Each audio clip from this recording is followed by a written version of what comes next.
Hi, welcome to another episode of Coffee HEMA with me, Jamie McKeever. Today I want to talk about some sport pedagogy stuff.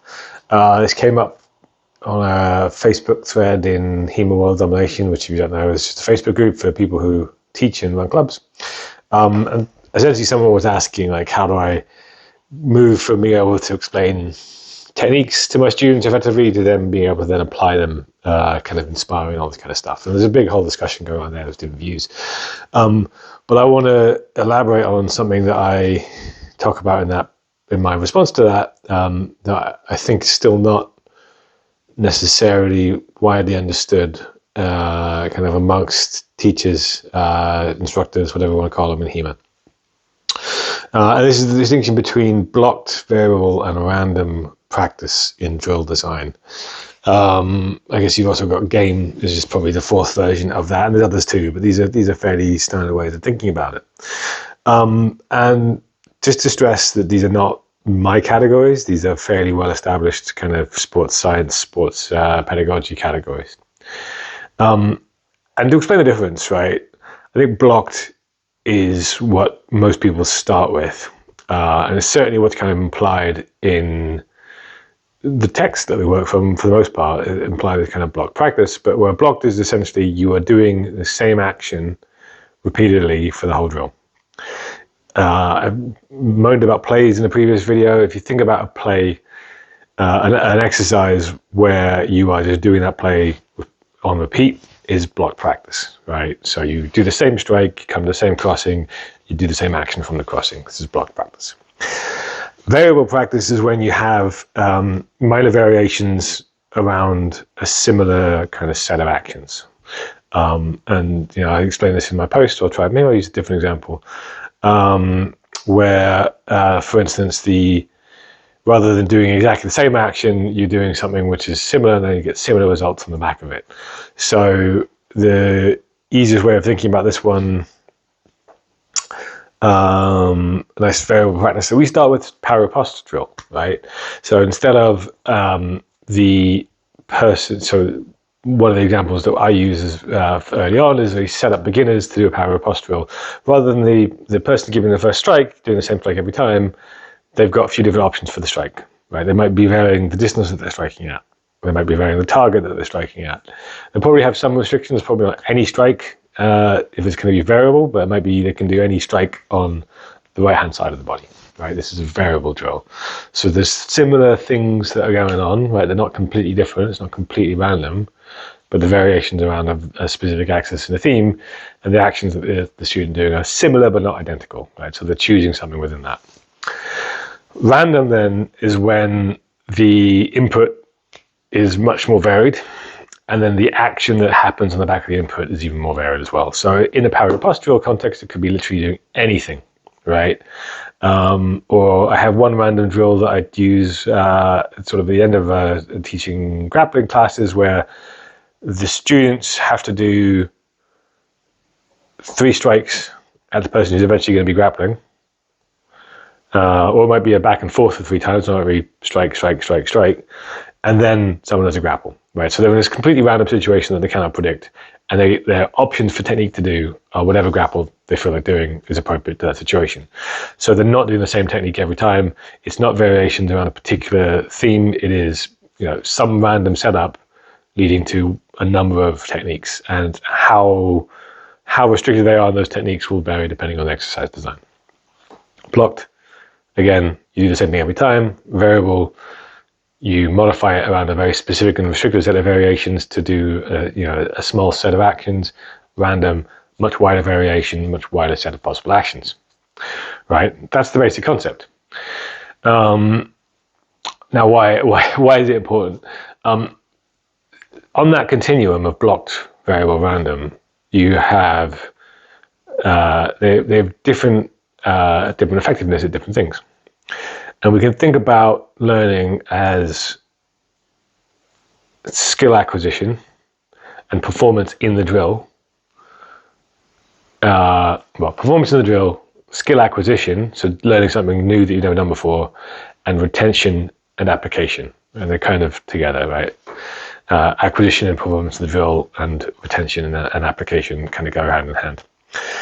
Retention being, not do I ever learned it in the class, or can I do it in the class, but can I do it in 2 weeks' time and 3 weeks' time when I've done lots of stuff in between? And application, can I do it in 3, 4?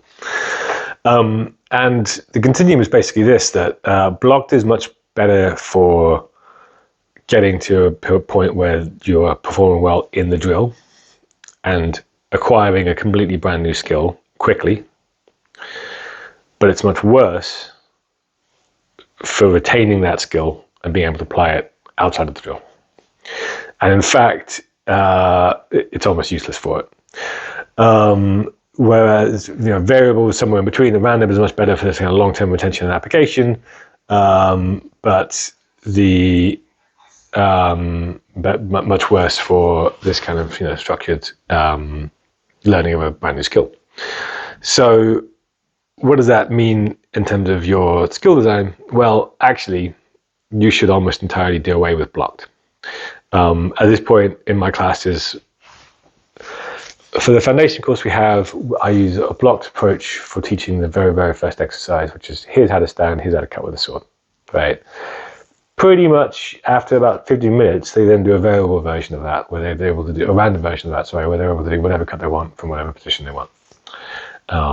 So it is really just for, okay, you've never cut with a sword before, here's how to hold, stand, move, and cut with a sword.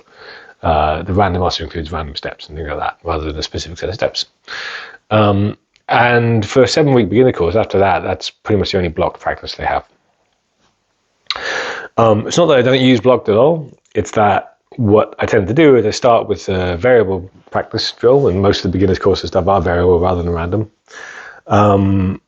Although I usually have one exercise at the end, which is a random version that kind of incorporates everything within the class so far. And where blocked comes up is if a student is particularly struggling with a variable action. Then I will go to them and I'll say, okay, now this is the thing you can't do. Here is a blocked exercise. Do this until you've got that. Then go back to the variable exercise. And it is not a 20-minute blocked exercise. It is a 4 or 5 iterations before you get back to the variable exercise. Students can also self-identify blocked situations, where they need blocked situations when they are blocked. It's kind of pun, sorry. But like if they're doing a variable practice and something doesn't work, right? There's very obvious success or failure criteria in these exercises. Something doesn't work, they could say to the training partner, could you do that again? And keep doing that until I've got the situation right? So I did the wrong thing. I don't know what the right thing was. Repeat it until I worked out what the right thing is. Get that a couple times. Great, let's go back to the variable practice. And I had, for my first iteration of the beginner course, I had lots more blocked stuff in it, and I've been kind of gradually phasing them out for pretty much everything, to no detriment, and in fact, improvement across the board.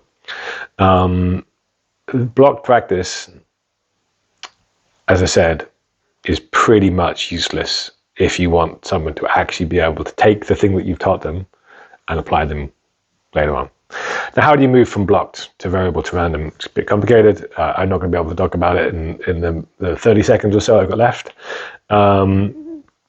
But the short and easiest way to move from one to the other is to start building multiple plays into a single exercise rather than do a single play per exercise. Right? If you're doing block practice, it's probably because you thought, this is a play, this is an exercise. Instead, you need to move to, if there's a particular play you want to teach, think about what's the essential criteria for that. Then think about what you can vary around that. Right? So if the play only works as a particular measure or a particular crossing, think about what variations you can do around that crossing or that measure, whatever it happens to be, to make it very easy for a student to manipulate that variation, by stepping more, or by doing a different strike, or whatever it happens to be. And then think about what actions are appropriate for the other steps of the variation that you come up with. Now you're teaching those actions as well, right? Congratulations, you now have a variable exercise. And you're probably teaching 3 or 4 plays rather than one play in a single exercise, so you'll get through your material faster from that perspective too. As well as having better retention, better learning. You can sometimes, especially if your students are kind of experienced, you can just kind of give them the variations they have at it. and then they come up with spontaneous things, and they'll probably come up with the things that you've done, or they'll apply them. If they're relatively new, or you want to specifically train a specific skill, you can demonstrate one or more of the skills that you think are appropriate to that variation and say, here are some things to play with. Make sure you try and get those out. And again, you can either restrict them entirely to say, your only 4 options are these 4 options, or you can say, here's 2 options, and if neither of them are the right option, do what you want. It can also be quite a good idea, especially if you're doing something like grappling, to give the students the option of saying, actually, none of the options that I'm allowed to use are good.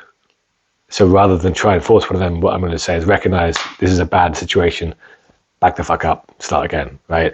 Now, as well as having an exercise design that leads to better retention and better application, you're also training naturally within this exercise design the ability to recognize the situation you're in. That's why then it's better for application. So the skills that are being developed are much broader than just physical action moving. And the last thing I'll say, right, because I'm way over time, coffee's definitely ready. Blocked exercises, if you use them, need to be very short, right? I'm talking a minute or 2 is a long period for a blocked exercise. Like I only use them these days either very at the start or to simplify something for someone who's struggling. And again, it's always to get back to the variable exercise as quickly as possible. For that exact reason, a 10-minute, 20-minute blocked exercise, no one is learning anything. And again, I've said this before, if there is not some kind of failure within the exercise, if people are not failing occasionally, they're not learning. Which is why blocked looks like you're making lots of progress. It looks like people are learning. Everybody's succeeding. It's fantastic, but they're not learning beyond the first couple of iterations where they're kind of trying to work out what it is. And repeating the same thing successfully 100 times in a row looks like learning, but it isn't. And they're not doing anything which is stretching them outside of their comfort zone. Bit of a long video, sorry about that. As I say, a lot of this is pretty standard sports pedagogy stuff. Quite a good book that has lots of stuff on this that I like, and a lot of other stuff as well as The Language of Coaching by Nick Winkelman. It's a generic sports coaching book, but it has lots of information in it. It's a bit long, a bit dry, but it definitely has some good information in it, particularly what I'm talking about today.